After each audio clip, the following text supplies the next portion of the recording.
Hey, what's going on, everybody? It's Rich Perez welcoming you back into another dose of your weekly rundown. Join in, as always, my co-host all the way from the U, Kayson Davis. How you doing, Kay? I'm good. How are you doing this week? I'm doing all right, man. Can't complain. New opportunities arising, but we don't really like to talk about that too much. Good things are happening, man. Good things are happening for me. I know good things are happening for you, and we hope good things are happening for everybody that's tuned into us. Definitely, like you said, may talk about it soon. Hopefully things work out. So, like he said, I Yeah, hope yeah. everything's going good with everybody out there too. Absolutely, man. Absolutely. So what a game. What a game last night, man. We were getting the questions for like 2 weeks, almost 3 weeks straight. Is Gonzaga going to go undefeated?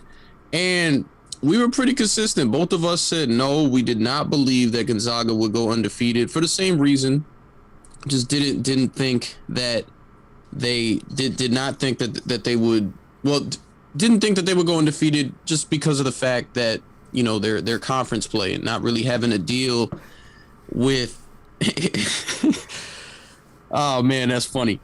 Didn't really know, you know if they would go undefeated because of their lack of competition within their conference, that would kind of come back to bite them. And I guess in a sense it did. And I'll be honest with you, man. While I did say on the show and off the show, I did not think that they were going to win a national title. Once they got to the UCLA game, I know it wasn't on the show, but I was turning it around. Like when Michigan lost, I'm like, oh man, I think Gonzaga might win it all. I don't know.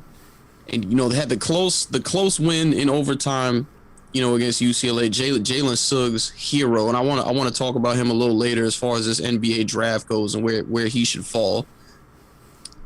But I mean, they just weren't ready for Baylor, man. They like Baylor was top to bottom the better team. They weren't ready for the play that was coming out of Baylor's backcourt. Every time the Gonzaga went for switches, Baylor just ate them up. They weren't they I forgot who it was, but they were doing the analysis, pregame, and mentioned how if Baylor just, if they be themselves, take the open shots when they're there, play defense, the whole nine, they're gonna be fine. And they literally did that. They stayed on all their assignments. When the threes were open, they were taking them. So I mean, Gonzaga was never in a position to win this game, and I think that's what's shocking. Now, I'm not shocked that Gonzaga lost. I'm shocked at how they lost. Yeah, definitely. I think a lot of people are. To start with those Final Four games, I think Baylor was impressive in that Final Four game. Yeah. Houston looked like they were dominant defensively, and that's why I kind of picked them to beat Syracuse. And they looked dominant defensively the next game, and Baylor just kind of came out and dominated those guys too. Kind of from the get, that it kind of seemed like the same game. Obviously, Gonzaga was able to hang in a little longer, but Baylor looked kind of dominant from that Final Four, and even in the championship. And then that shot by Jalen Suggs, just amazing. I know I was jumping around when he hit it.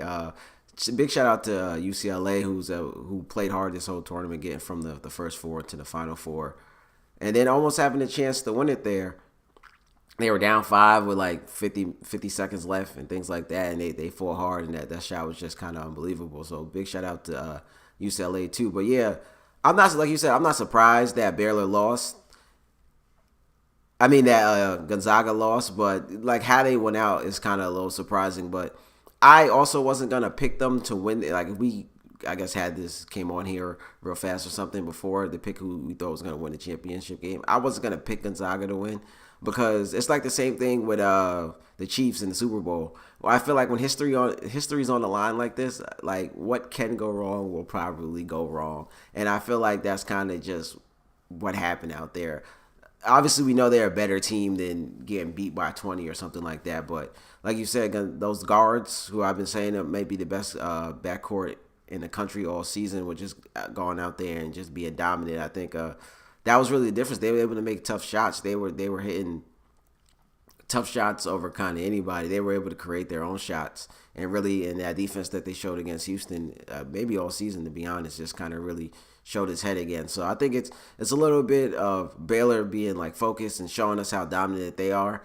And the thing that I always say when history's on the line like this, what can go wrong will probably go wrong. And just like kind of with the Chiefs, it was just like everything kind of went wrong for them a little bit in that game. So history just wasn't on their side in this one. Yeah, just they weren't ready for what Baylor had to bring. You know what I mean. And I want to give a shout out to Scott Drew, who took that job when Scott Drew took that job in 2003. Like they were at rock bottom. Like a lot of bad things were surrounding that program as far as the production and then off the court things as well. We don't have to get into all of that, but it was just not a good situation when he took that job in 2003. 75 years, no national championship to come and make the run that they made and do what they did.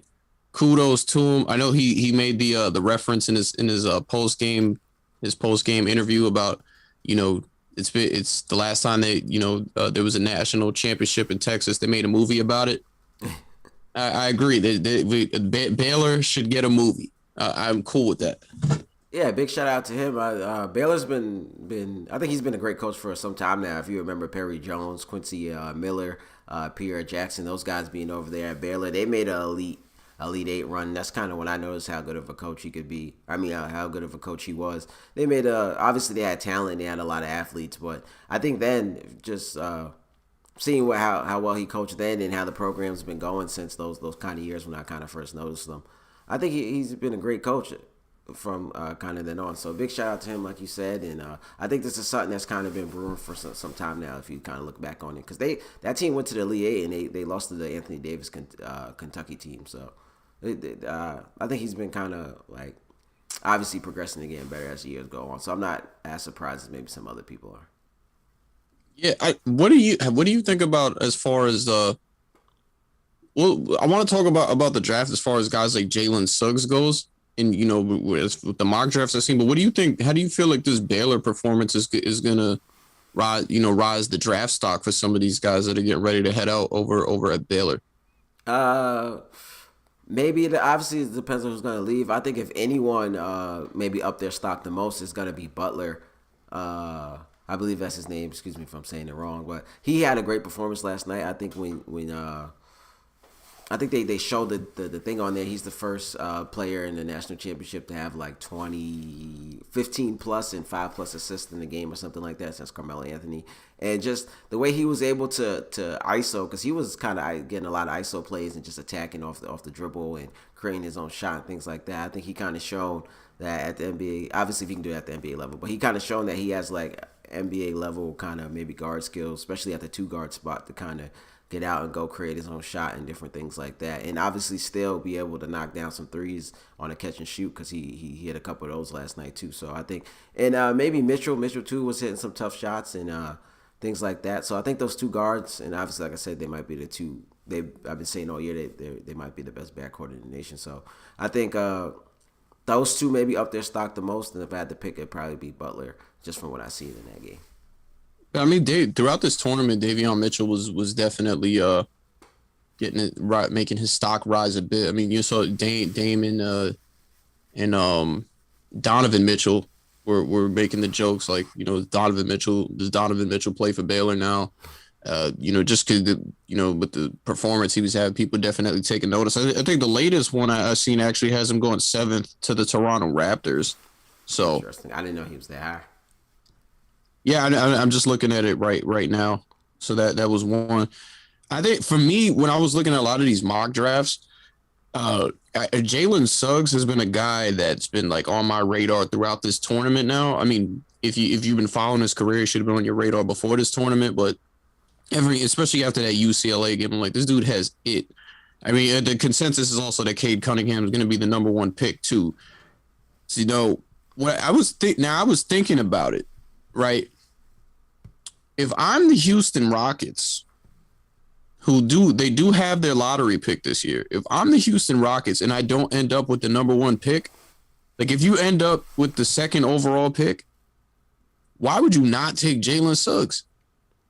Yeah, I think obviously he upped his stock from where he was. He's gonna be a top 5 player pick either way, but I don't know. I guess Houston with Houston right now, Houston can kind of go for the best player available. I don't think position kind of matters. So if they think Jalen Suggs is the best player, then possibly. I don't know who's slotted at number 2 right now over him. I seen the latest one I saw was Yahoo Sports, but yesterday I was on like The Athletic. They had Evan Mobley as the second overall pick, and I like Evan Mobley, but I feel like this is at the end of the day, at this current point in time, this league is a league that's dominated by guards. Obviously, you still need your big men and everything, but I mean, you already got Christian Woods over there, who's a fine player. You got a lot of good pieces over there. You got to find a way to be able to replace James Harden. I like John Wall, but he's just not the guy for this team. They should be finding a way to get him out of there once the season's over, honestly. Could feel like he's not going to take them anywhere, and they can put him in a situation that's best for him and his career. But I mean, I don't know, man. Jalen Suggs has just, like, he's got it written all over him. Scoring, he showed in the UCLA game he can make those tough shots in the clutch moments. Some people tried to downplay it, calling it a lucky shot, but I mean, throughout his career, he's just showed everything. I think if you don't have the number 1 pick, why not take this dude? And Houston desperately needs that type of guy over there. Like, I might be alone in saying this. I feel like Houston may not be, even though it's bad right now, I think with the pieces they have in place, if they can if they can put a good draft together and then get not sign superstars in free agency, but get the right free agents in there, they could be heading it, like, we could see them next year headed in the right direction. Because I like Steven Silas a lot. Yeah, definitely. Like you said, Christian Wood's still over there. Kevin Porter Jr. is playing well for them right now, and that'll be the only reason why I think if they think maybe he's that player that they don't kind of go Suggs, and they go with Mobley and kind of take a center. But that's gonna be one of those situations where it's like, do you go guard or do you go center? Obviously, like you said, the league has been changing, but back in the day, it's always that you kind of go with the center, and people kind of don't knock you for taking the center because 7-footers are kind of harder to come by. But like you said, they just lost the 2 guards, so they get another superstar 2 guard over there, or someone that can maybe potentially fill that superstar spot would maybe be the way to go. So I think Houston has a lot they kind of need to figure out. Like you said, they're going to probably trade John Wall, so what pieces are they going to get back for him? Do you try to get maybe another draft pick or something for him?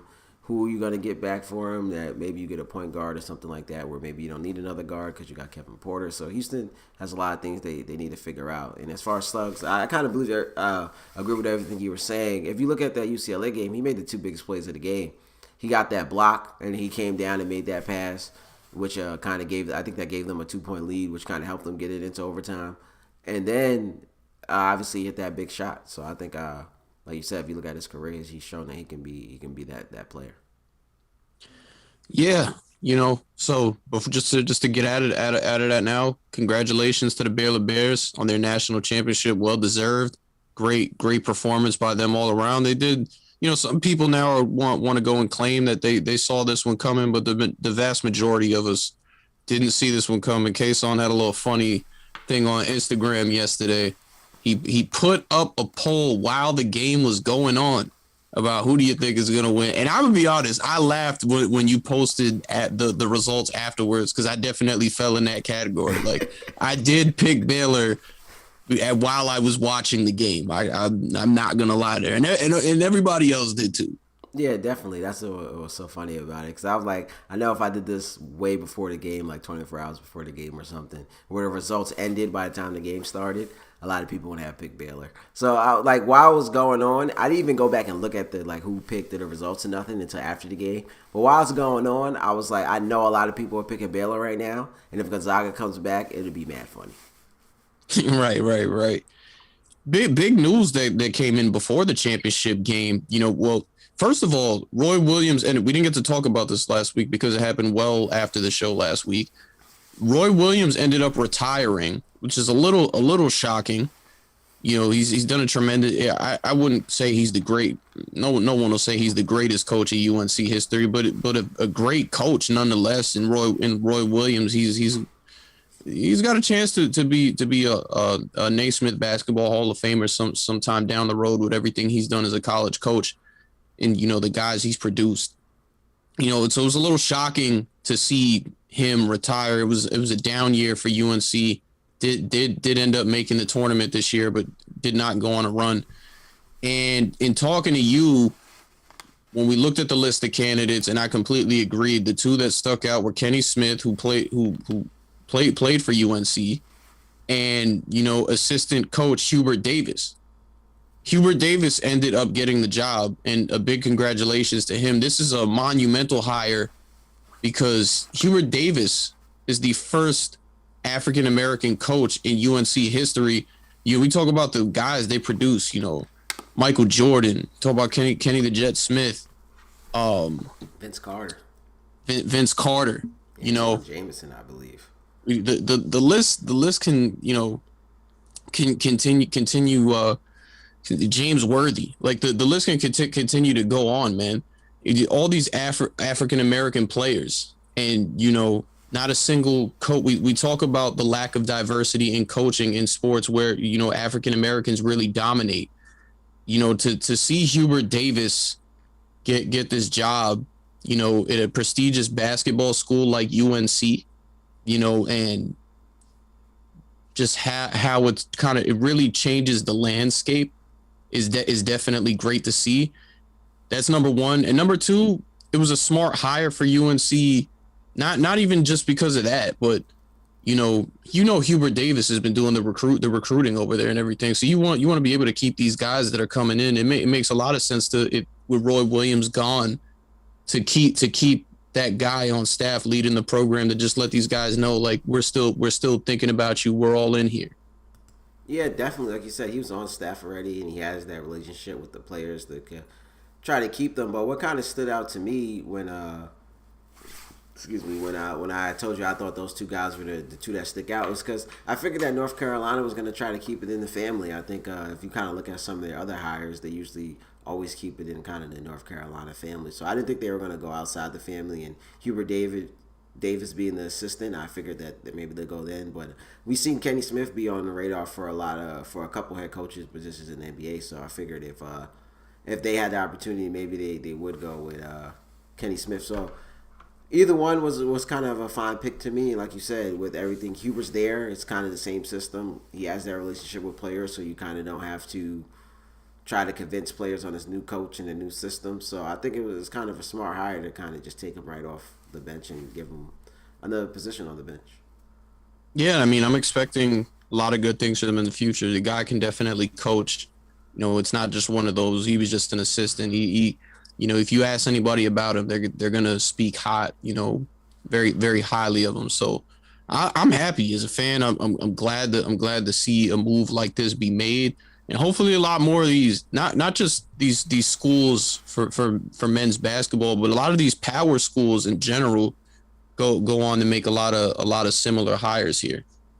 Yeah, definitely. To UNC's credit, though, if you look, like I said, they usually keep it in the family, and they've had the same head coach for like 20 years now. And then before that, I think they had someone in between, and then they had Dean Smith, who was the coach for a long time. So they haven't really had open, I guess, positions for them to go there. So, but like you said, credit to them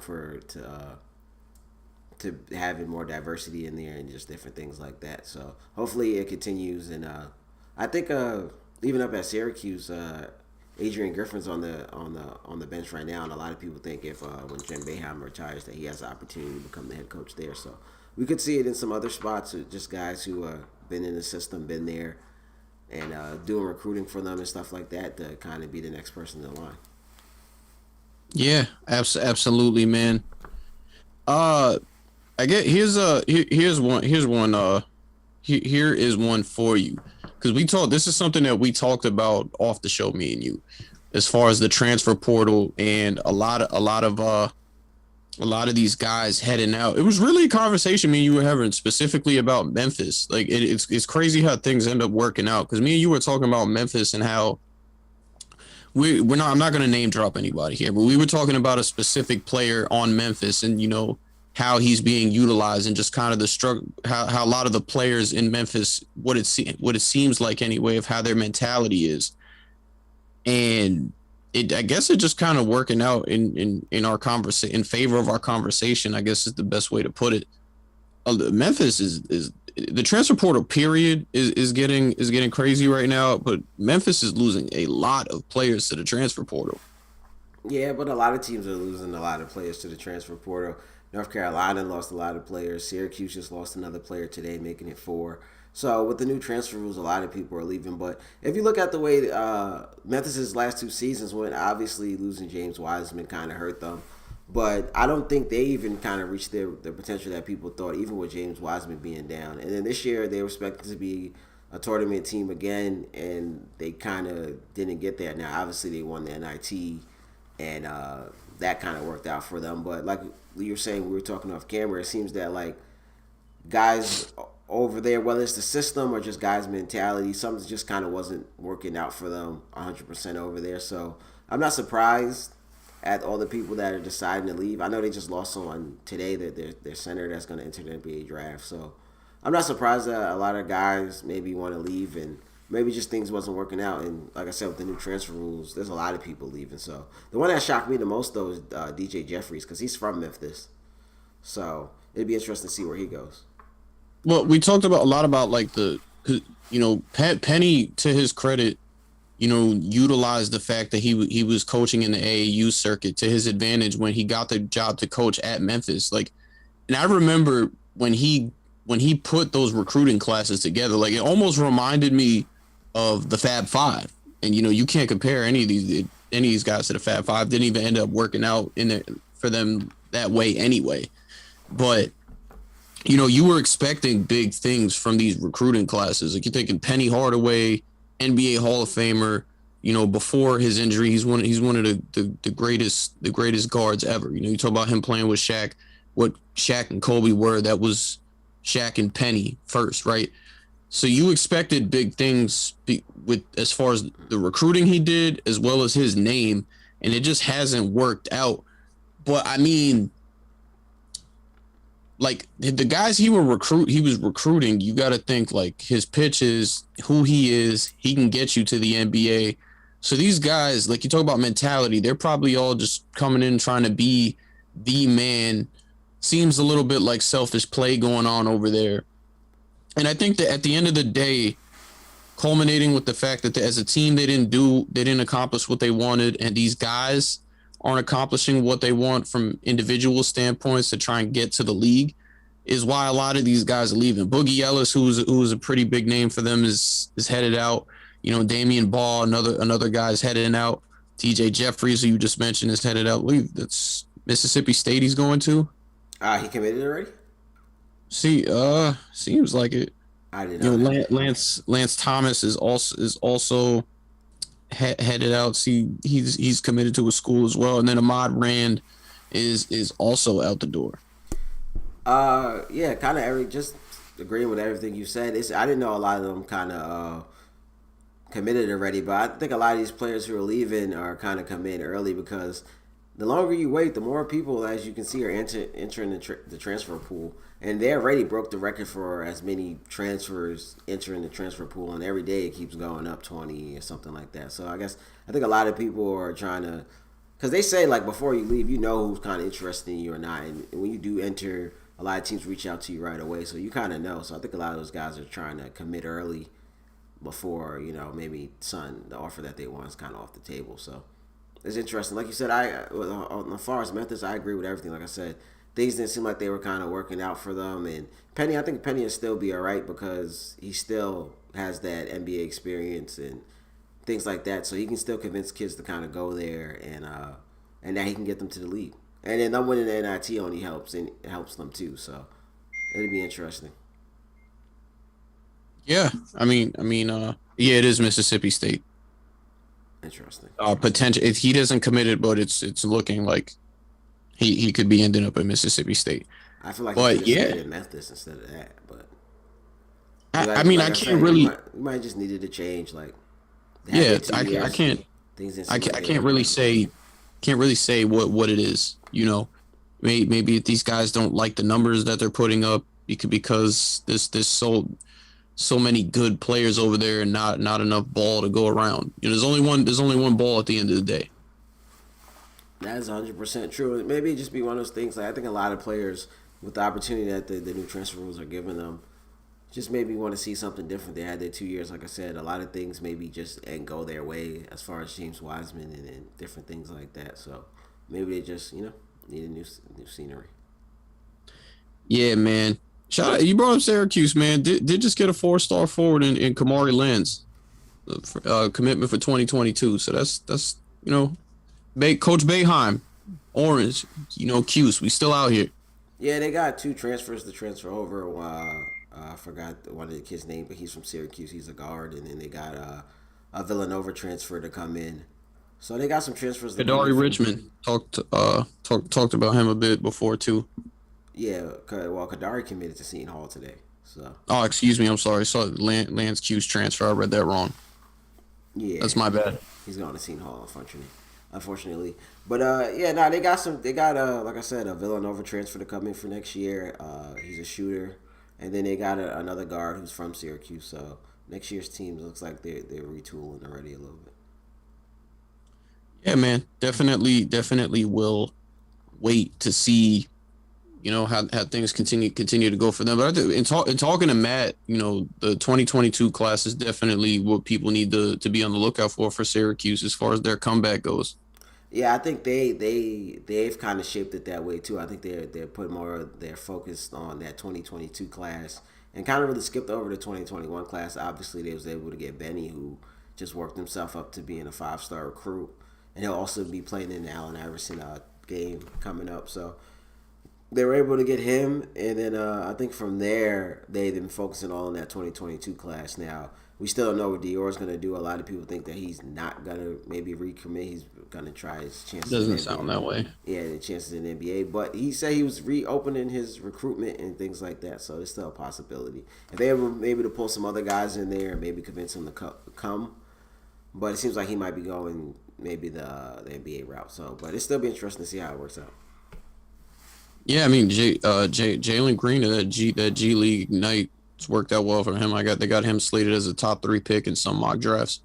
Yeah, and I know him and Jalen Green are really good friends, and I think he gets another year to see how that G League thing kind of worked out, because obviously they're in the bubble, they only got to play 1 month and things like that. So he gets another year to kind of see how the G League thing works out. He has someone who did it, so he can kind of feed off of what happened with him, and then he can see how he places in the draft. So he has a lot of things he can get some feedback for before having to make a decision, which is probably why he kind of backed out of that commitment, because a lot of things are changing. So can't knock him too much. Hey, you ready? You ready for this, man? The Jets finally did it.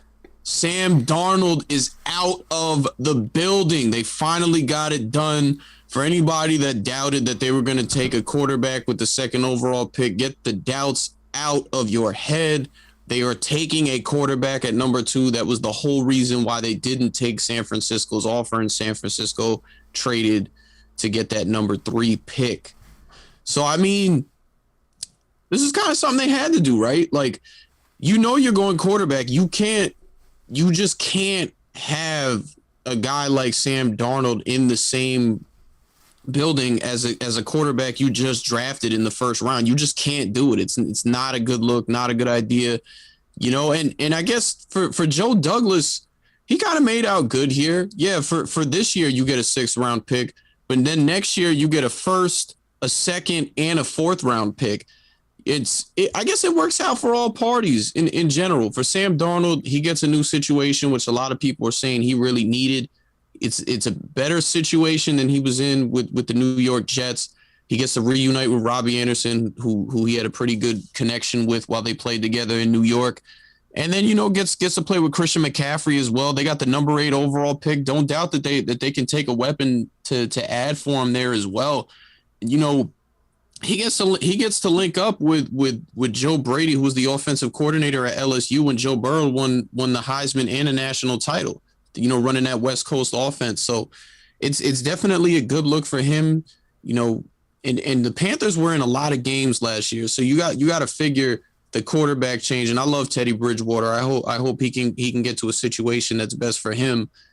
But, maybe the quarterback change going to Sam will have them going from losing close games and being in games to putting them over the hump to win games. It should be, the NFC South should be a good division to watch. Once again, you got the Tampa Bay Buccaneers, defending Super Bowl champs, the Saints, moving on from Drew Brees. It looks like Jameis Winston is the guy.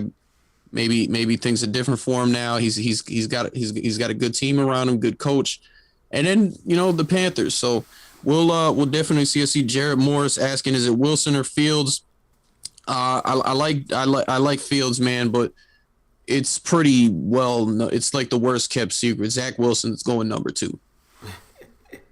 Well, I guess to start off with everything you're saying, like you said, it could work out for both of them. I've been on here saying that maybe it's just time for a new scenery now. Obviously, later on, if things end up working out for him, the Jets may regret it. But like you said, they're going to draft another quarterback, and it's one of those things where like things maybe just will never have worked out for him over there. It's kind of like the writing was on the wall kind of for him to go. And I kept saying that eventually, around this draft time, whether they picked who they were going to pick was going to tell us where they were going to go. Obviously, we don't know if they're going to trade him before the draft or after the draft. But now that they've traded him, this is what we've been waiting for. It tells us the direction that they're going in.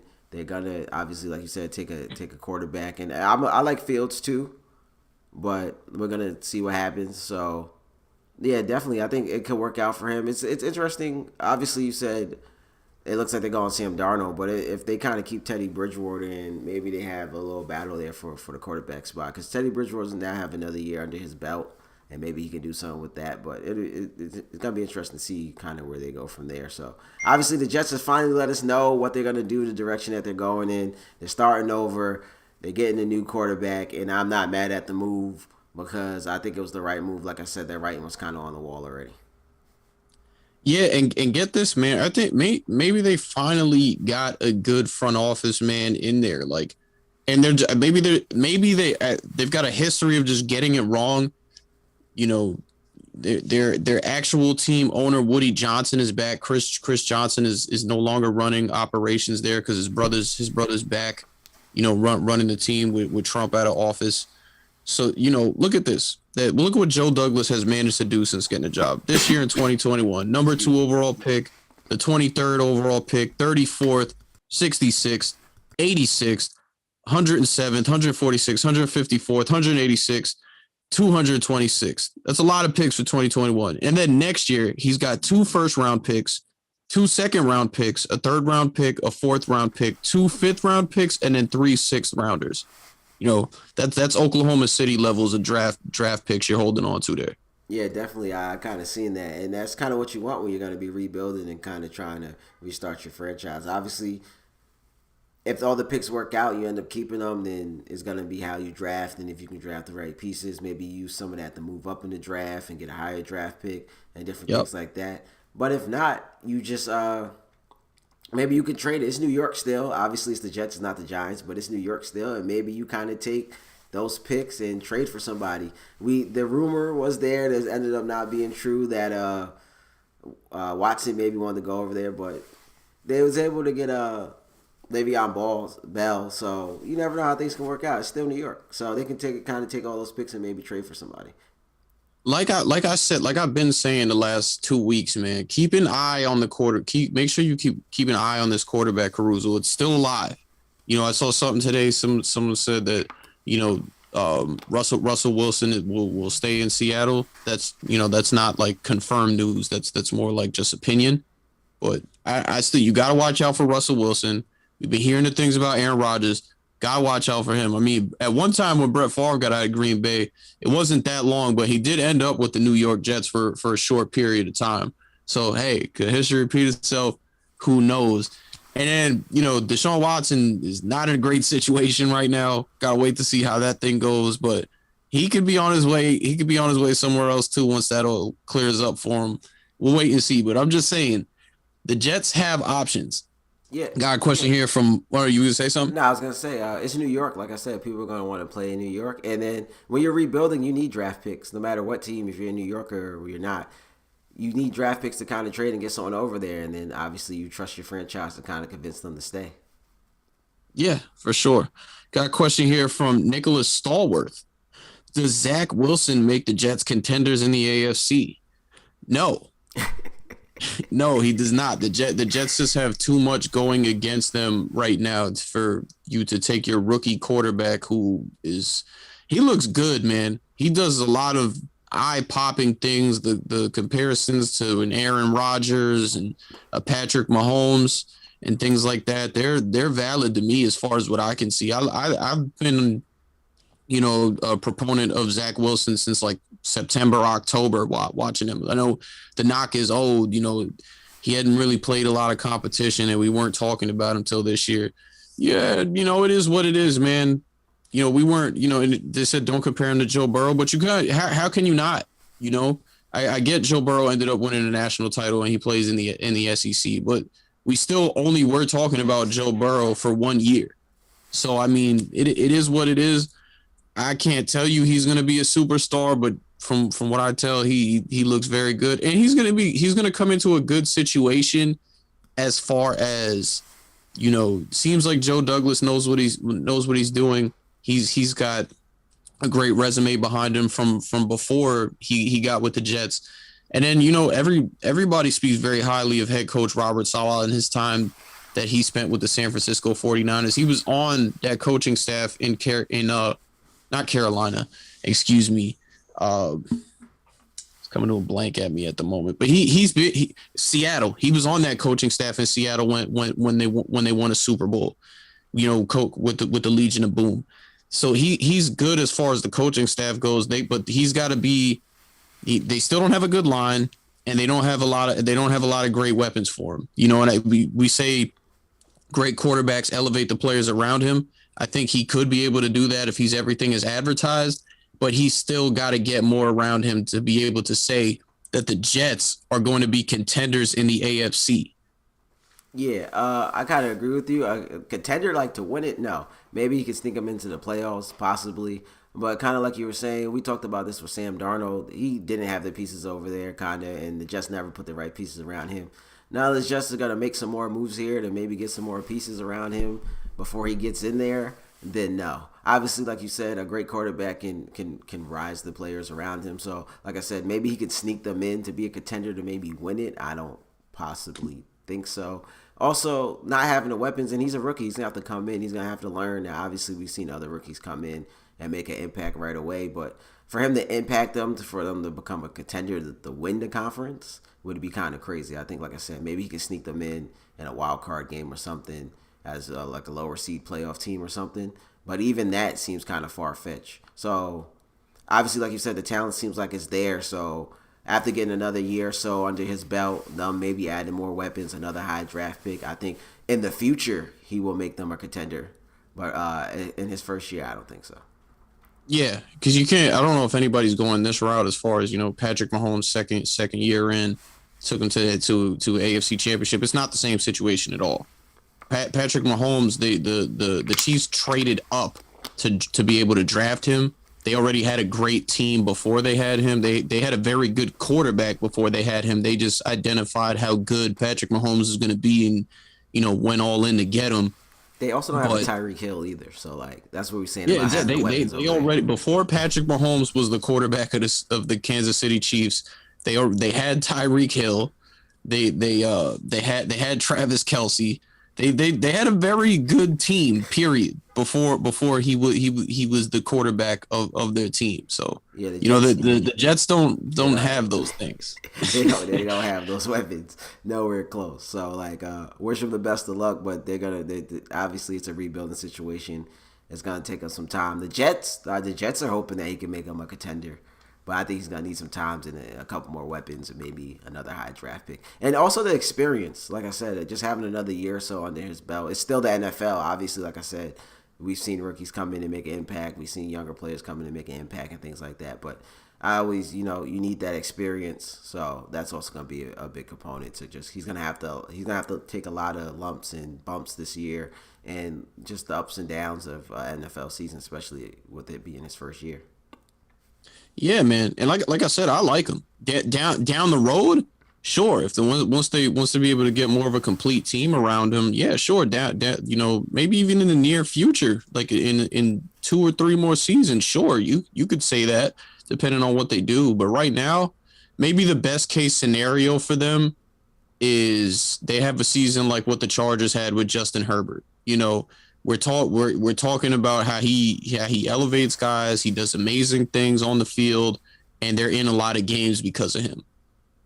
Yeah, definitely. Like I said, that's kind of what you hope for the best for him. So we're gonna see how it goes for him. Like I said, wishing the best, and also like the Jets organization hasn't looked that great over these last couple of years, so they still need to get some Last stuff. couple of years, they still need to get some stuff together up top before one player kind of changes all that.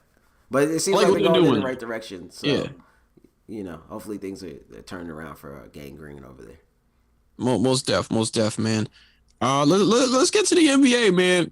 We had the deadline. We had to talk post deadline. A lot of good things. Rajon Rondo made his debut for the Clippers. Clippers torched the Lakers, but they don't got their two big stars over there. And then Andre Drummond, who they signed, also gets hurt with a toe. He lost his toenail, so he won't be playing for a little while. Don't disrespect him, man. I once lost a toenail in my athletic days back in the day. That was hard to compete with no toenail. I'm not trying to be funny. That hurts. It hurts. But so Rajon Rondo made his debut. Look, the Clippers look very good against the undermanned Lakers team, as expected. But then they go out, they signed DeMarcus Cousins. And you know what, man? I'm a little surprised that it took this long for DeMarcus Cousins to get picked up by somebody. But I like the move for the Clippers. Whether he's their starting center or not, like I think he can still play at a pretty high level for you. He's not a superstar like when he was in Sacramento and then his time in New Orleans before he tore his Achilles, but he can still do a lot of very good things for you. And I just think it's a good situation. Him and Rondo. This is now the third time that they're getting a chance to play together. They've looked good. They look good in Sacramento. Rajon Rondo led the league in assists that year. And they look good together before he went down in New Orleans as well. So I think the Clippers are definitely bolstering their chances of trying to go for it all. Yeah, and I think now's the time. We don't know what's going to happen with LeBron's health. Obviously, it's only an ankle sprain, and you think he's coming back. But AD, some people are saying AD's been out longer than expected. Should people be concerned? So now's the time. Like you said, him and Rondo have that great connection, and he can be used. Like I was talking about him on the Nets, is that the reason why I didn't like him going to the Nets is because he might end up being the odd man out when it's time. The Clippers can use him, like you said. He's able. He does something that Zubac doesn't do. Obviously, he can stretch the floor. He's still a big man and things like that. So I think it's a perfect fit. Obviously, he has to be healthy and different things like that. But in Houston, I don't think he was hurt too much. It just kind of seemed like it wasn't working out over there. So I think it's a great fit. And like you said, it just gives him another weapon. Let them change their offense a little bit. They can, one of those things like I was saying before, they can kind of go big and stay small at the same time. So they can switch things up because, like I said, Zubac doesn't stretch the floor. He's more of a traditional big that's in the center, blocking shots and kind of trying to post up and things like that. So it gives them a different dimension if they need to switch it up. And like I said, the Lakers don't seem like they might be 100%. So now's the time to kind of go for it. Yeah, man, for sure. And we got one of our viewers just pointed out he did. It wasn't like he looked bad in Houston. I didn't want to interrupt you, but when you talked about not working out in Houston, it wasn't a DeMarcus Cousins problem. I really don't know what Houston was doing. Like they came out and said they wanted to go in a different direction, try to get this small ball thing going again, and that's why they got rid of DeMarcus Cousins. Like he's not a bad player. Like even now, like with all the injuries he's dealt with, he's not a bad player. So, I mean, with it not working out in Houston, it wasn't his fault. Like, it wasn't like he was playing bad. Yeah, well, you see everything that's going on in Houston right now. They lost 22 games. You can't blame all that on DeMarcus Cousins. So, obviously there's other things going on in Houston right now that they need to figure out for themselves and different things like that. So, obviously, like I said, it wasn't all DeMarcus Cousins. So, like I said, I think he was looking pretty well over there. It just wasn't working out for them. And I don't mean, like I said, like, working out, like him and Houston together working out, not like Houston and him working out, if that makes any sense. Yeah.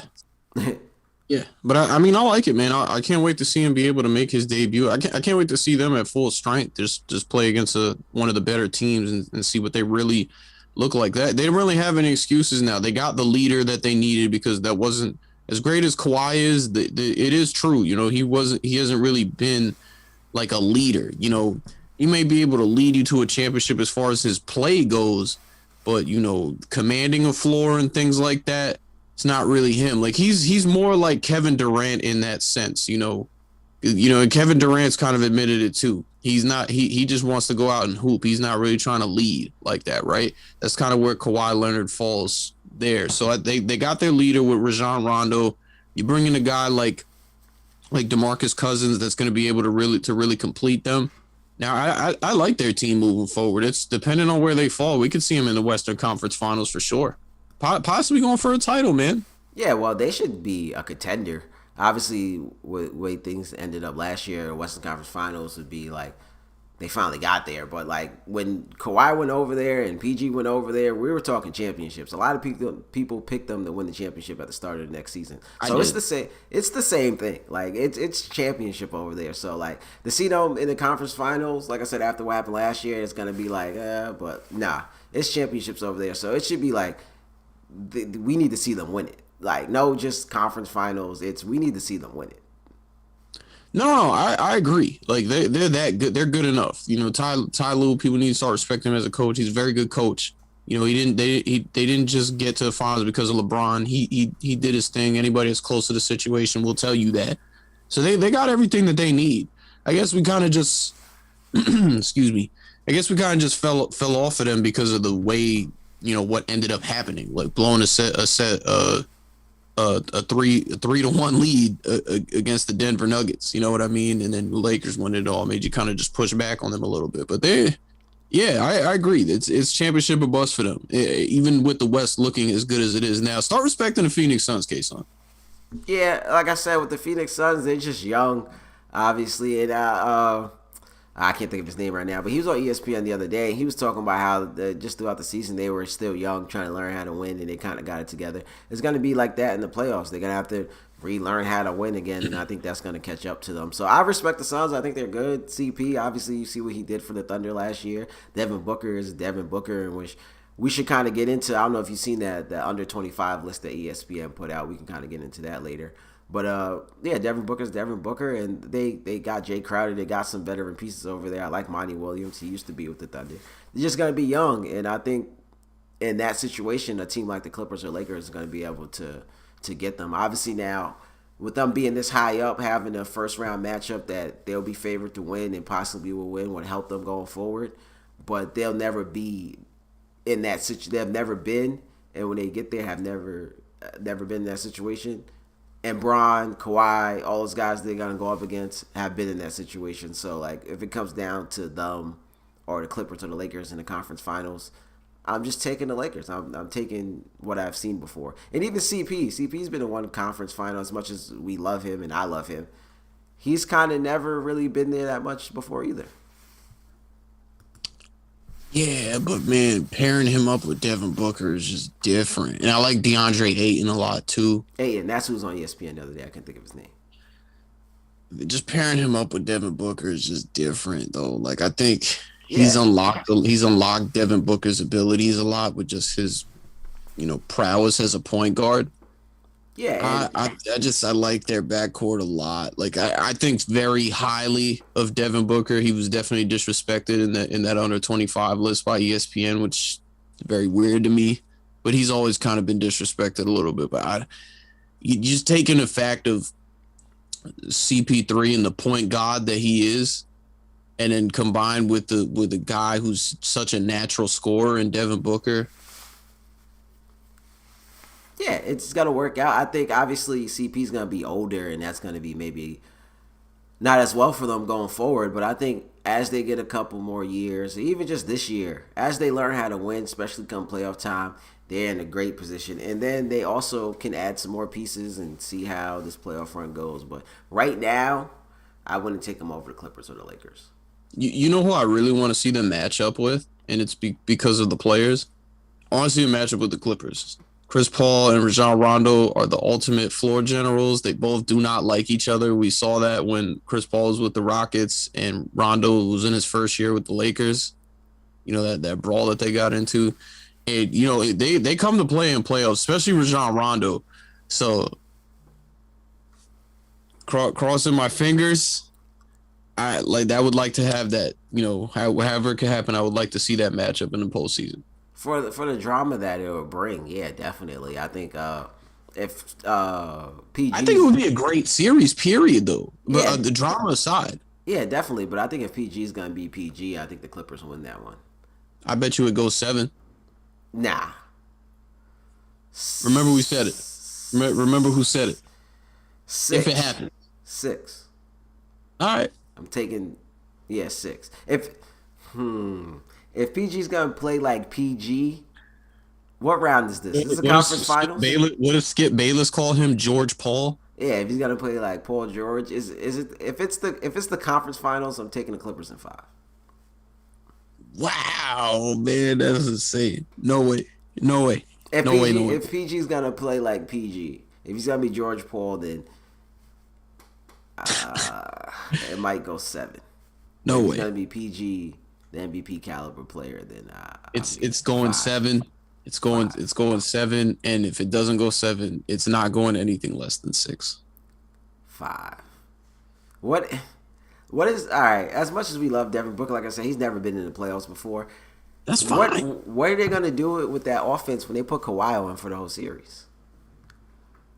Yeah, I mean Kawhi. They're gonna have Kawhi zero in on Devin Booker. So where obviously CP is CP, but like that takes away a lot of their offense. Obviously, Devin Booker's still gonna be Devin Booker. He's gonna get his shots off, but like that's gonna be tough. Like that's gonna be real tough. Real tough. You might be changing my mind a little bit. I still think it goes like 6 or 7 though, but you might be changing my mind a little bit when I got to think about it that way. That with PG being PG, if PG's gonna be PG too, you probably put PG. Actually, nah, probably. But you might try and put PG on Chris Paul, which is gonna make that a little tough for him.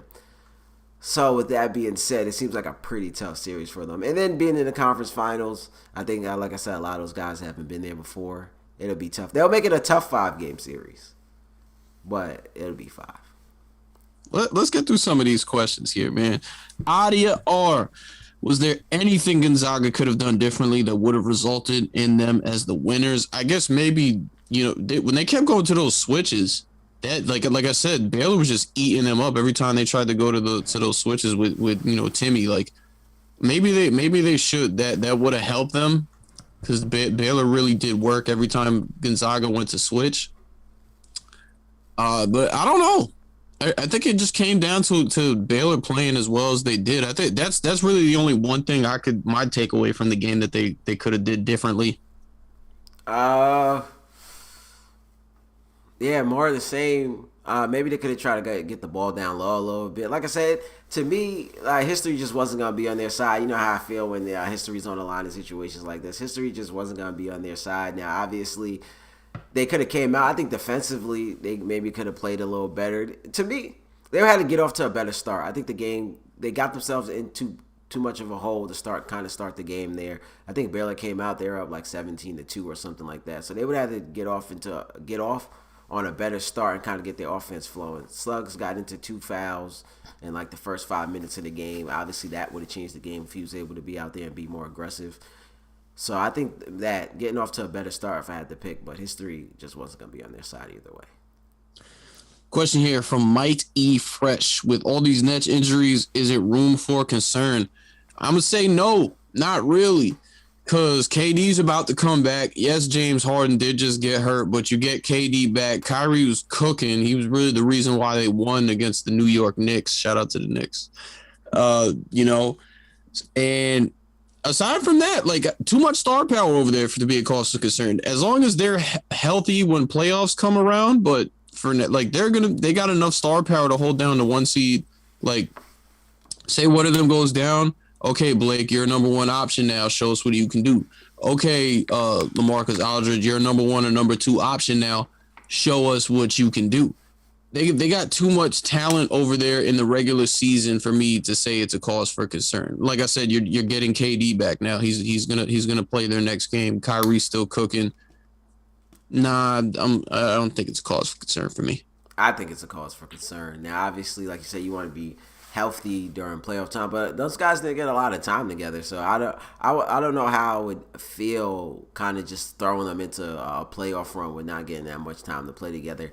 Now, obviously, they're great players, and their issue has been not having KD, who I think can slide in and kind of play anywhere.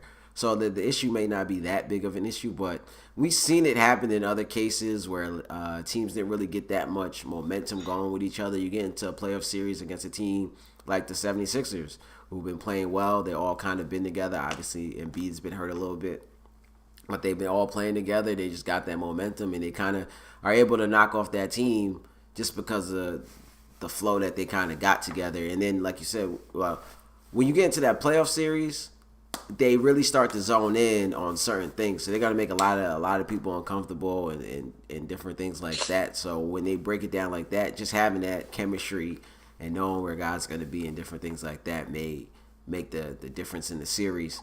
And then I'm concerned for the fact that it seems like one of those things, kind of like what I was saying, your history is just not on your side, and that just seems like what's going on here. Like a lot of things just keep going wrong for them, and then with that, the way it's going, it's never like a lot of things just keep going wrong for you, and then eventually it's like, oh, everything is perfect now. It's usually a lot of things keep going wrong for you until it all falls down and all the wheels are off the bus. So I'm a little concerned just maybe we see teams like the Lakers in '04 who put a superstar team together. You put everything together. Things maybe not really working out. We may be able to get to the finals, and then things just come crashing down. So the way it's going, it's seeming like it's on that type of kind of path. So that's another reason why I'm a little concerned. That's fair. That's definitely a fair concern for you. I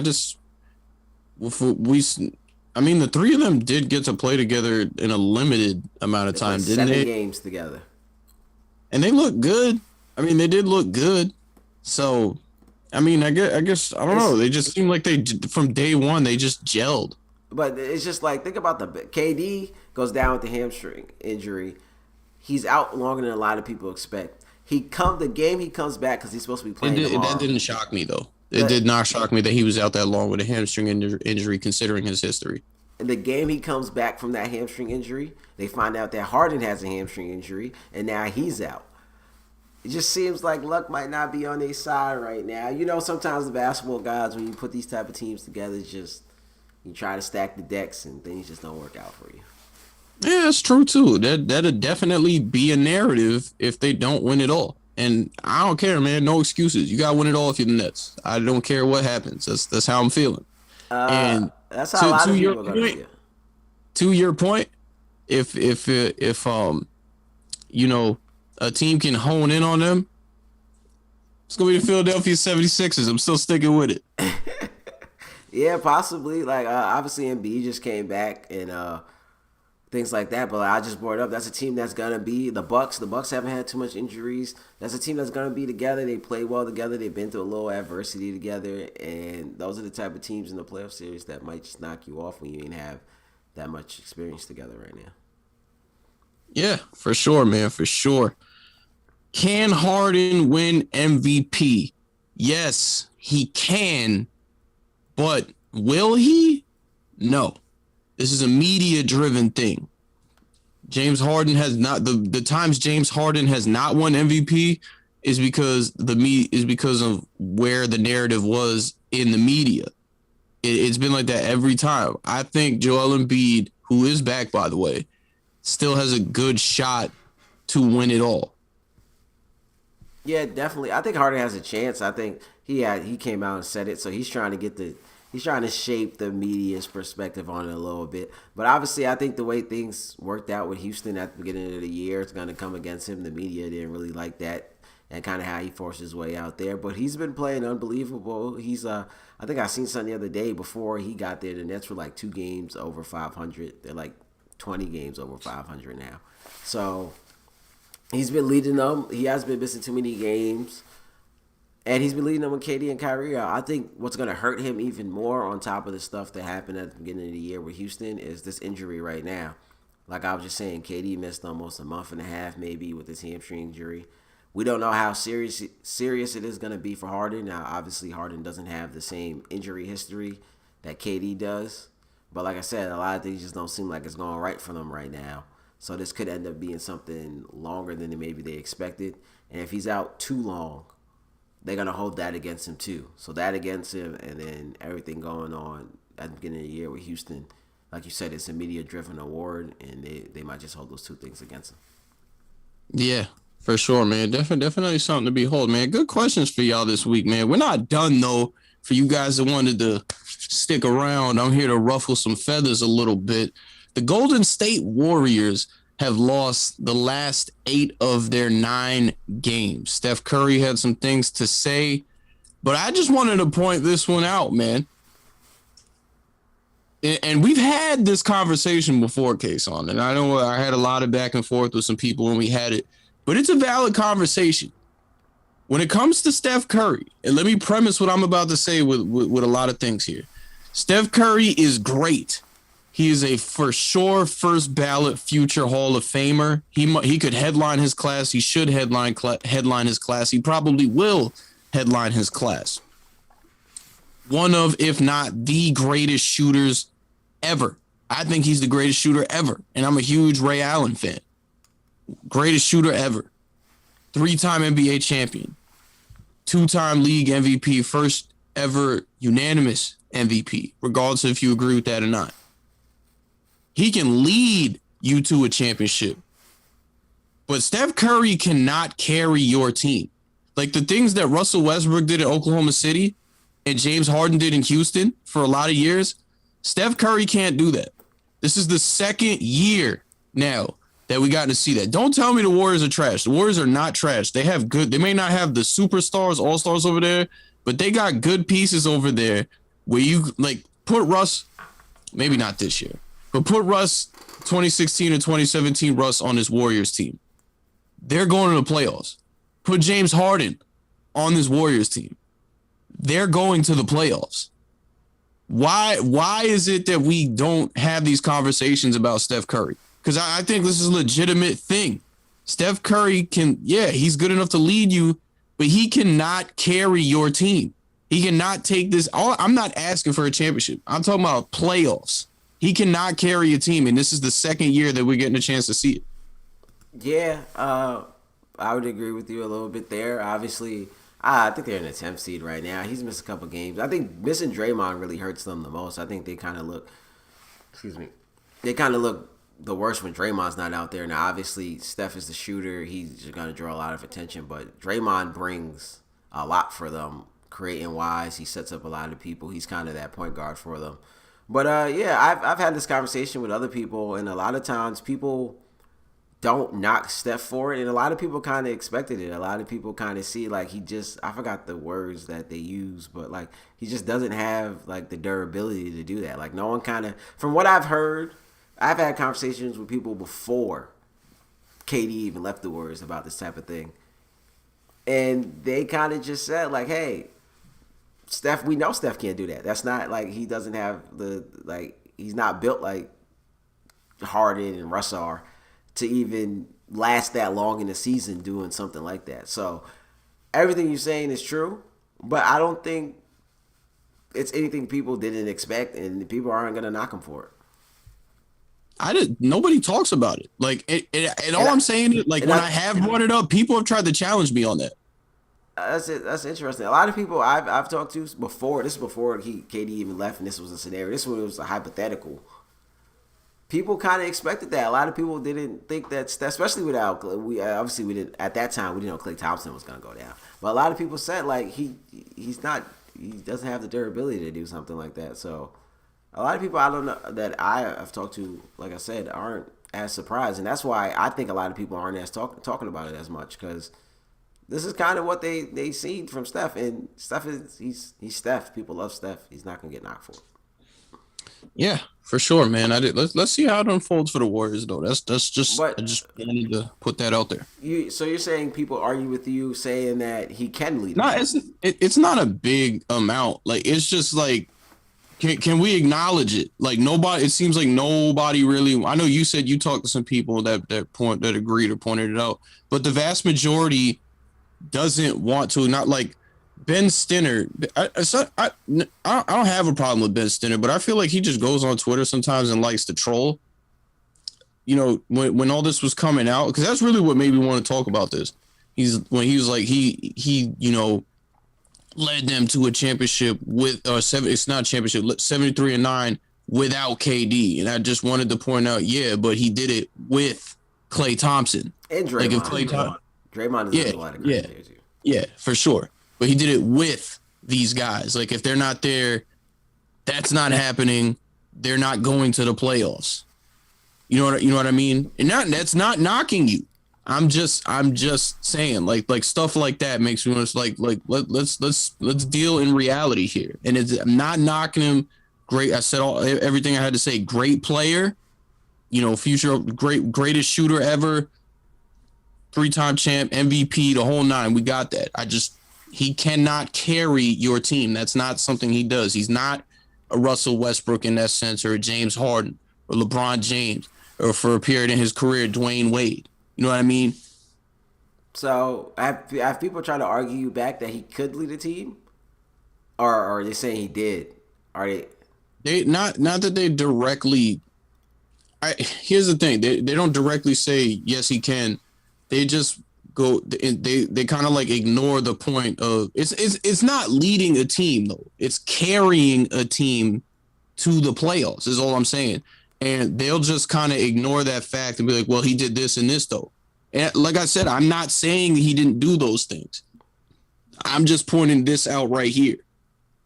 Yeah, true. I definitely see your point. I've like I said, I've had conversations about it before it even happened. So, yeah, I like I said, I just don't think people don't knock Steph for it. I think maybe it's because it's what they expected, or just for he's been so great that like you kind of get a pass in a certain sense. Now, the way you're talking is just the conversation. So, like, people are going to give him a pass in that type of sense. If you're talking like, okay, GOAT status, or he's better than that person into that, that's when it's really going to come up. Like, okay, well, he wasn't able to do this. That's when the argument's going to come up. But I think if you kind of just casually bring it up, people are kind of, he's been so great. Like you said, people just bring up the other great things that he did. So it's going to be kind of overlooked for the other great things he did, so you kind of get a pass. So it's kind of like, okay, like, sure, he didn't get a chance to lead a team, but look at all the things he did do when technically he was a leader of the team. So you like I said, so he's just probably been so great that like you get a little pass. Yeah, it is what it is, man. I just felt the need to point that out. You had something you wanted to get off your chest too, right? Yeah. Well, obviously, a lot of you guys may have seen about the kind of back and forth that Stephen A. and Russell Westbrook were having, and me and Rich were kind of going back and forth, and just back and forth when it first had came out. I think the point that Russell's kind of the message was directed at Stephen A. Yes, but I think the message he was trying to get at was bigger than Stephen A. Because if you kind of look at what his wife said and kind of what he said, they kind of pointed out. Obviously, they pointed out what Stephen A. said, but they pointed out how this game that they're watching with a broadcaster, how the broadcaster has the potential to ruin someone's career and stop them from making money and things like that. And I think it's just the opportunity, that recent conversation, and then what happened with Stephen A. They took it as an opportunity to kind of blow it up out there. And also, I don't. Stephen A. said it like we're talking basketball. And that's where I agree with Stephen A. at. Like, obviously, like Stephen A. said, we all know he's a winner in life. Like, obviously, you see what he's doing. You see what he did. And he's... Another point that Stephen A. brought up, we know about the numbers of Westbrook. Like, we know average triple-double. You know he's going to put up big numbers. Now, obviously, it's something someone never did before. So, it's a big thing, especially in the NBA with all the great players that we have had over the time. But he's saying, like, it's all about the numbers. It's all about winning now with him. So we know, like, it's kind of like what I was just saying with Steph. Like, when you're so great for so long, and sometimes people kind of give you a pass with certain things. So, like, they're kind of like giving him a pass with the numbers, and now they're just focusing on this one thing. Like, we want to see you win. Now, with me and you were going back and forth, it's like, obviously, you don't want to downplay the accomplishment and things like that. And the media, which is kind of the point you were bringing up, the media is the reason that people think like that. So Stephen A saying that like, oh, it's all about the ring, it's all about the ring, where obviously the ring is more of a team thing. Kind of like you were just saying with Steph. Steph has 3 rings, but he didn't do it by himself. Like, you know what I mean? Like you were just saying, named all the players he played with, and obviously now that he's by himself, ain't no ring in the picture. So obviously you have to play with some great players. And Stephen A tried to bring up some of the players that he played with, but like outside of KD, some of those players are just players. I guess Harden last year, but like some of those guys that he named aren't. You know, Oladipo wasn't that Oladipo when he was in OKC. You know what I mean? Well, I guess that's kind of my problem with what Stephen A did. I cooled on it a little. I was a lot more high energy when we were talking about it last week on through text and everything. But like when he pointed all that stuff out, like he does this a lot. Like he doesn't want to point out the whole picture, the whole conversation. You just mentioned, like he brings up the fact that he played with Oladipo. He didn't mention that Oladipo wasn't the Oladipo we saw in Indiana, or what he's starting to get, the level he's starting to get back to now in Miami. He didn't point that out. He didn't point out when he played with Paul George how Paul George just completely went cold in the playoffs that first year in that series, and you know Russ pretty much had to do everything just to keep them in it. He didn't bring that up either. How in the next series, Paul George didn't exactly play that great.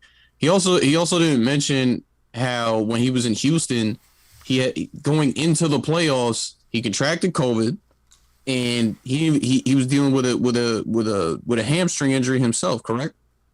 That was a quad. Regardless, he was dealing with an injury. He was dealing with an injury himself in those playoffs. Like he missed a bit of that series. With the Lakers series, wasn't it? Or was it the series before that he missed time? OKC series. The OKC. He really didn't play in the OKC series. He didn't have enough time to get his legs under him in the Lakers series. You know, he doesn't want to point those things out. You know, he brings up a lot of these other guys, like, oh, they played with these guys, they won it. Well, Russ honestly has played with, like you just mentioned, he's played with some good guys. Outside of KD and Harden, he hasn't played with guys at the level that a Steph Curry or LeBron James, or, you know, maybe at this point in time, Kyrie Irving has played with. So that's one thing. And then my other thing was with that, like, why are you pointing it out? Like, what was the point of you pointing it out? Like, I don't get it. Like, I really don't. Like, I know you're gonna come back and argue with me about why he did it for this, and I just don't understand what the significance of you pointing it out was. He's been taking a lot of shots at Russell Westbrook ever since he became friends with KD again. I think that's fair to say. I definitely agree with that, but I think he does make a point. Like, it's we know what you can do, Russ. We know about the numbers. We know triple double. We know about all that. In this day and age, which is kind of what we talked about, people only care about if you're winning a ring or not. That's kind of the culture that we've had. And when I brought it up, you see what Blake and LaMarcus Aldridge just did. They're ring chasing. Like, people are ring chasing at an earlier age now. Like, before, back in the days, you'll ring chase when you're older, kind of like how Paul Pierce and KG and those guys kind of did. Now people are doing it where they still maybe the latter prime of their career, maybe still in the prime of their career, still got a little bit in the tank, and people are ring chasing. So, that's the culture that we're in now. So people are going to bring up, like, obviously, it's a great accomplishment, but like Stephen A said, where's the ring? Well, that was my other thing with Stephen A, though. He loves to complain about how these guys team up to form these super teams, but you're going on with this narrative about how the only thing that matters is getting a ring. So you're being a hypocrite. Like, if you have a problem with these guys teaming, because you're driving the narrative at the end of the day, you're one of the biggest faces in the media. If you're going to drive that narrative, which ultimately has these guys doing the things that they do, like, if you don't want that to happen, then don't complain about it. Because if you keep complaining about it, the thing that you don't want to happen is just continuously going to happen. But the players, like I said before, the players have a lot to do with that too. The players, like, going to team up and doing different things like that, they have made it all about a ring too. Now, obviously, the media, it's been that big maybe the last 10 years or so, social media era type of thing, and a little bit before that. But, like, the players were ring chasing a little bit before. Like, it was all about the ring a little bit before that, too. It was about the ring before that, but you take social media out of the equation, we still had television. These people were still on TV saying these things about how if he doesn't win a ring, who cares? It doesn't matter unless he wins a championship. That narrative in the media was still there, and that's in these guys' head. Like, I turn on TV, the only thing they care about is me winning a championship.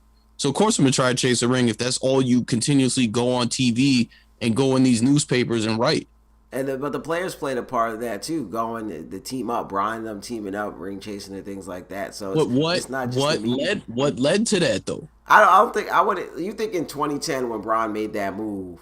I was in high school when that happened. I remember everything that was being said about LeBron at the time that he made that move. But no one's saying he needs to leave and team up. People are saying he needs to figure it out where he is, like the other greats did. Figure it out where you're at. Nobody was saying he needs to figure it out where he is. The end game was championship. No one said leave though. No, people are saying nobody said stay. Nobody said leave. All they said was he needs to win a championship. Yeah, but they were basically saying he needs to win where he was at. That's why when he left, it had such a impact on everything that was going on because people wanted him to win, but not that way.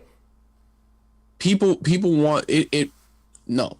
It made the impact that it made because nobody ever saw a team get put together. Like, nobody saw players do that. They saw front offices do that, but they never saw the players do that. That's what made such a big impact. But nobody, nobody ever. Man, just go. I can't. I'm turning the chat off because. It had that impact because no one expected him to leave. That most of the greats, they say, "Oh, you need a ring, but you need to figure it out where you were." Like when Charles Barkley wasn't getting a ring, they wasn't like, "Well, he needs to leave Phoenix." When he left Phoenix because they said he needs a ring. That's not necessary. It was actually Philly first. He left Philly because they kept talking about how he was great, but he don't got a championship. So he went to Phoenix, went to NBA Finals. But I guess that Philly team kind of broke up after his rookie year or so. But that Philly team, those guys was old already though. Yeah, but they never had time to kind of put it back together. There was a reason why. There was like they were on the team when they picked him in the lottery. Like there was a reason why they were in the lottery. Yeah, but that team people thought had a chance to kind of win. Whatever. No one said Bron should leave. They were saying he needs a ring, but needs to figure it out. Nobody said he should stay. Like the other greats did. All the other greats figured it out where they were at. They said yes, he needs a ring, but needs to figure it out where he's at. He left to go ring chasing, and that's when people was like, okay. No, but nobody said. I never heard anybody say he needs to figure it out where he's at. I heard everyone say he needs to win a championship. So why was it so big when he left? Because of how he did it. Nobody ever saw that before. Because we never saw our superstars go team up together. Yeah, but that's the reason why it was so big. It wasn't necessarily because he left. It was so big because he went ring chasing at that time before figuring out where he was at. It's going back to my point though. Like, he did that because of the narrative that was there. You're not. Also, let's get to the point that he didn't lead. Like, yeah, a big reason why he left Cleveland was to ring chase, but there was other stuff going on there too that made him leave Cleveland from what we ended up learning over the years. That is true, but still, like if you think that same, I guess, because D-Wade was kind of up there with Bron at this time. So you think that it would have had that same impact if it was the opposite way around and all of them went to Cleveland and Wade did the little announcement thing? Yeah. Nah. No. It wouldn't have been as big because Wade had already won a championship and LeBron was the face of the league. But it still would have been a big deal. Like, obviously, it would have been a big deal in the sense that what you were saying, how they put it together. No one's ever seen how like players put their own team together. But people would have been praising Bron when they won that championship about figuring it out where he was at. It was more about winning where you were at than it was about going ring chasing to get a ring. Figuring it out where you were at. It's crazy how this whole thing just like switched over from the original conversation of the point being is Stephen A. Smith, and this is really what Russ was saying at the end of the day. The media drives the narrative. If you are mad about us going to form a super team to win a ring, then don't make it all about a ring. But what I said to you before too is that if you praise the numbers and make it all about the numbers, then people are going to be stat padding. It's going to be the same thing. Look, the ring still matters, but it shouldn't matter to the degree that the media makes it out to matter. So you're saying it should be evil. It should be on the same level as putting up historical numbers, breaking a record. It's almost like they degrade players for not having a championship. He's still as great without a championship as he would be with it. Yes, but they said, like, all right, we know how great you are already. He can't make himself any greater. So do we keep talking about the numbers when we know about that already? He's done that. He's shown us he is that great in that category. Are we just going to keep praising him for doing the same thing? We want to see him do something different now. So when notice I said when, not if. When Russell Westbrook breaks Oscar Robertson's triple-double record this season, we're not going to talk about it because he doesn't have a championship? No, they got to talk about it. Yeah, that's got to be. I'm saying, like, Stephen A. better not come with the same thing. Oh, that's great, but you don't got a championship. Where's the championship? But like, you broke Oscar Robertson record triple-double record that hasn't been touched in, like, what, 50 years?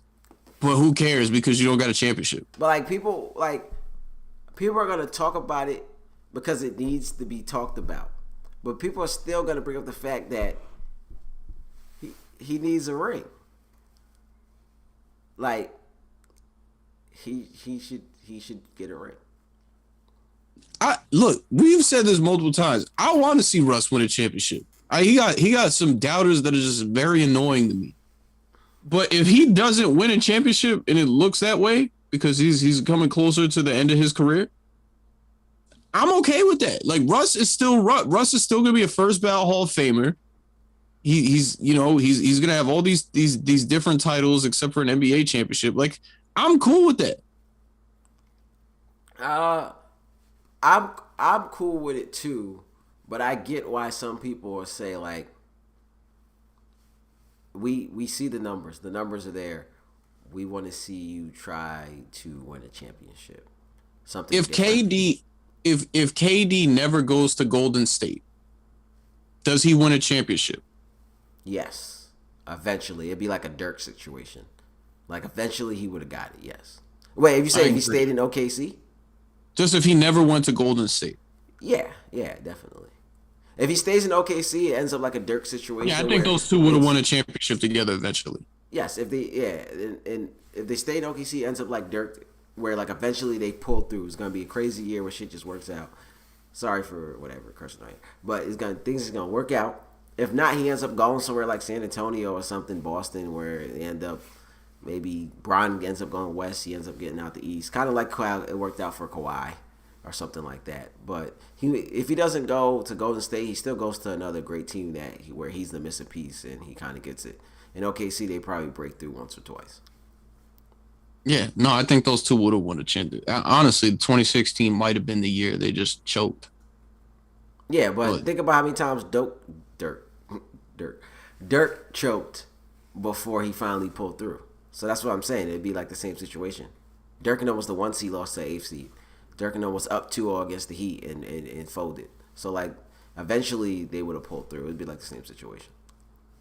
So the point being, I don't know, man. I can't even say what I was gonna say now because I don't know if Russ would have always been great.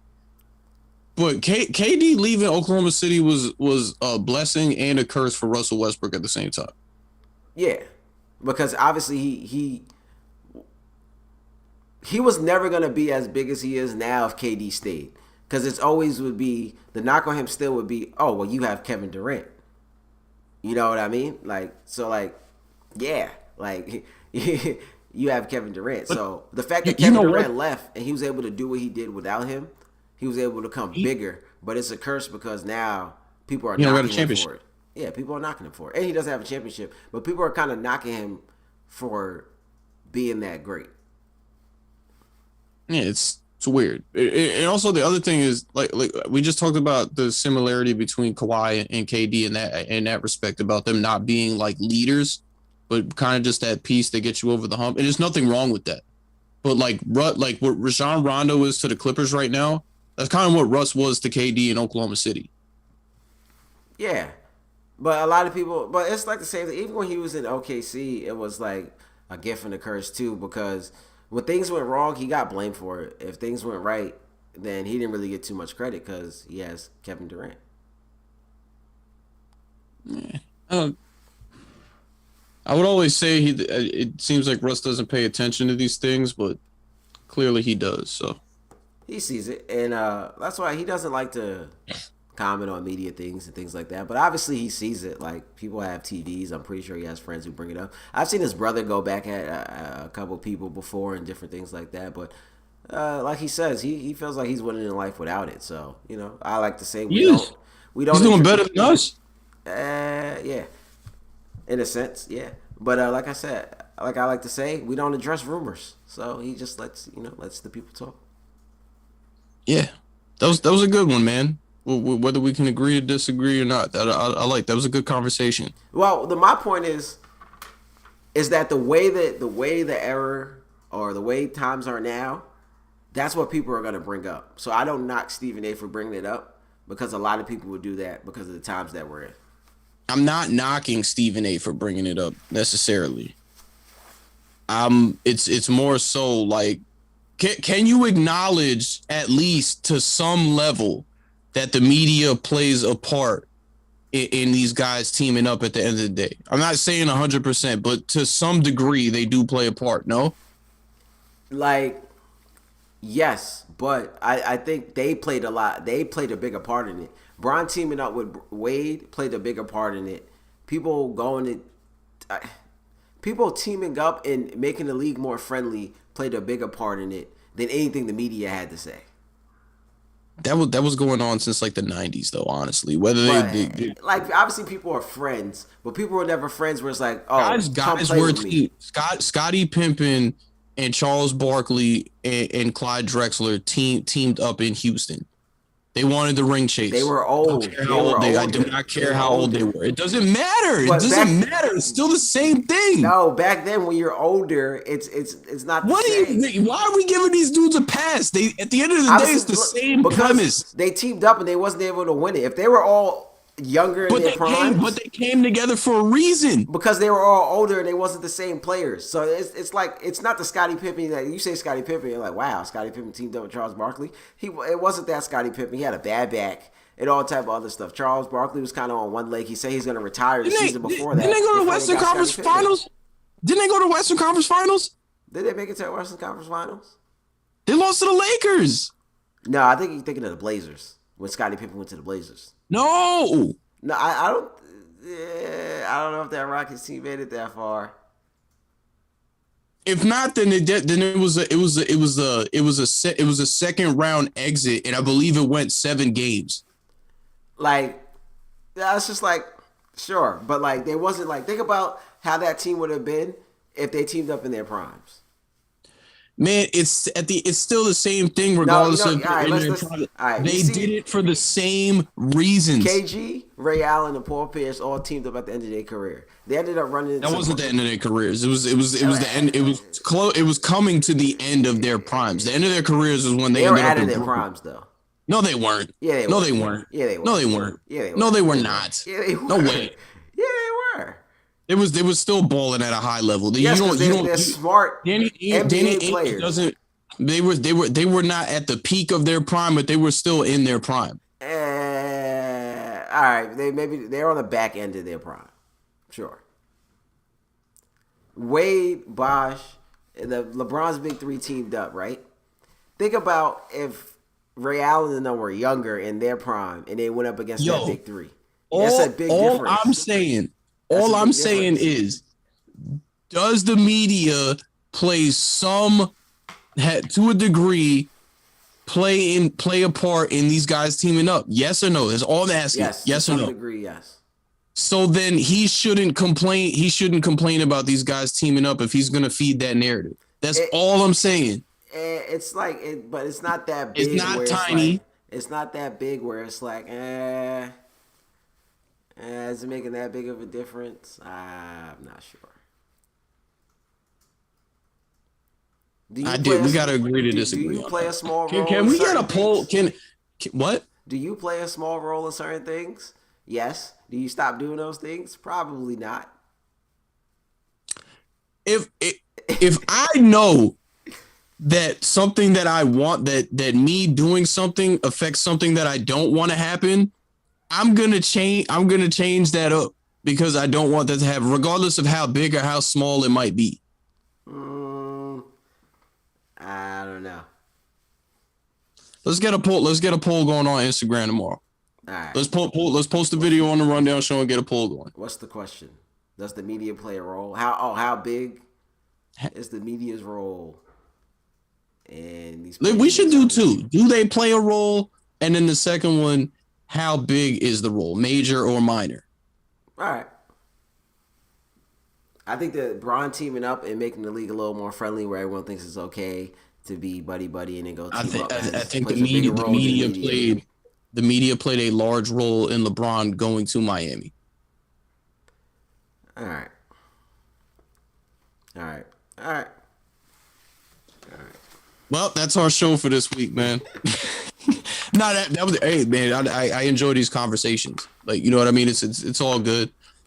We can agree to disagree at the end of the day. Kayson's still my brother at the end of the day. And yeah, so the fun conversations. Thank you guys for tuning in. And I don't know, okay, you got anything else for me before we get out of here? No, that's it. We kind of been going for an hour and a half anyway. Like I always say, shout out to everyone that came in, shout out to everyone that left. Shout out to Mighty Fresh for being back. I know you missed him. You missed him last week. So shout out to Mighty Fresh for being back. Shout out to Antoine for coming in here. Stop making me laugh, man, when I'm trying to have serious conversation. Also, shout out to Elijah. We might hire Paul Pierce. Paul Pierce, come through, man. You can't do that stuff on here though, but you're more than welcome to come. Put it on your fence the next time, Paul. Put it on your fence. Yeah. So that's our show, man. We'll see you guys next time.